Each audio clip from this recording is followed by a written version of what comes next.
Salam, dəyərli nəşrlərinin 24 may tarixində keçirilmiş olduğu sınaq 8-dən 5-ci siniflərin ingilis dili suallarına baxaq. 56-cı sualdan başlayaq. 56-cı sualda doğru cavab olacaqdır D variantı. Çünki mətndə söhbət fərqli idman növlərinin müxtəlif sağlamlığa verdiyi faydalardan gedirdi. Ona görə cavabımız olur D variantı. O biri suallara baxaq. 57-ci sualda doğru cavab olacaqdır C variantı.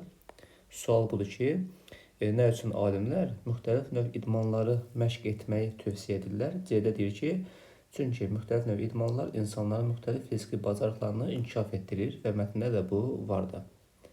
58-ci sualda yoga yaxşı bir fəaliyyətdir bədən üçün, çünki o nə edirdi? Bədəni flexible, yəni elastik olmasına yardım edirdi. Ona görə cavab 58-də B variantı.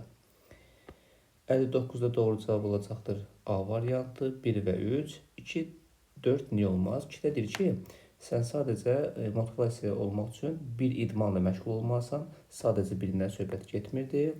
4-də isə uşaqlar idman etməməlidir. Çünki onlar çox rəqabətçidir, belə bir cümlədir. Amma idmana təşviq edirdi mətndə. Ona görə 4 olmur. Cavab 1-3.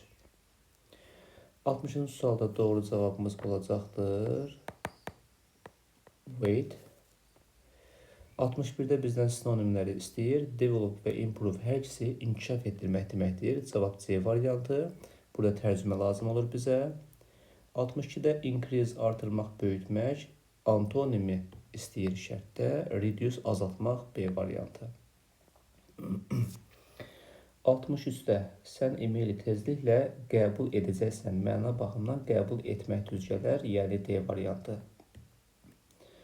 Flexibility 64-də elastiklik, instruction, təlimat, skill, bacarıqdır. 64-də bu sözlərin mənasına uyğun olaraq cavab olur A variantı. Bir də C, elastiklik, the ability to change easily, nəyəsə asanlıqla dəyişməsi. 2A, instruction təlimatdır, something that someone tells you to do. Yəni nəsə bir şeydir ki, sənə nəyəsə etməyi deyir. Ona görə 2A olur.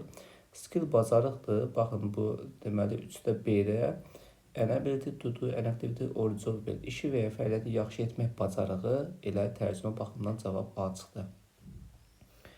65-də doğru məna tərcüməyə əsasən cavabımız bat olur. O üzməyi yaxşı bilir, sürətli üzməyi, amma xizək sürməyi bilmir. İnkar var deyə bat doğru cavabdır. 66-da doğru cavab A variantı. Şagirdlər rahat ayaqqabı geyməlidirlər deyir. Baxın, altına xətt çəkirəm. Wear comfortable shoes and bring a jacket var. Bu qaydaya, bu cümləyə əsasən cavab olur A variantı. 67-də doğru cavab B variantı. Sam qonaqları yeməklə təmin edəcək deyir. Baxaq. Yəni, Sam dostlarını dəvət edir partiyə. Görün nə deyir? You don't need to bring any food. Sizin yemək gətirməyə ehtiyacınız yoxdur. Deməli, B-də problem yox idi. 68-də doğru cavab olacaqdır D variantı. Çünki can-dan sonra feil birinci formada gəlir demişdik və can S qəbul etməz.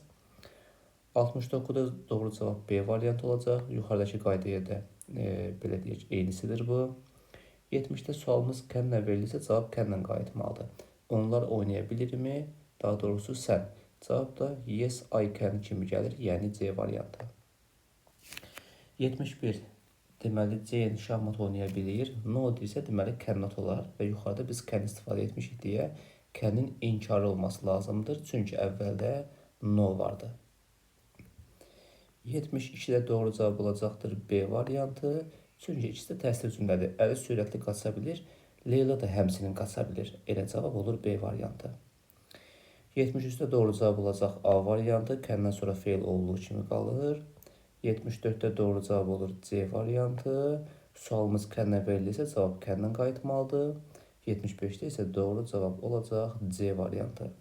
Listening suallarını şərh bölməsinə yazaram. Siz hazır olanda xəbərdar olmaq üçün şərh bölməsinə listening yaza bilərsiniz. Ümid edirəm ki, faydalı oldu. Hər birinizə uğurlar olsun.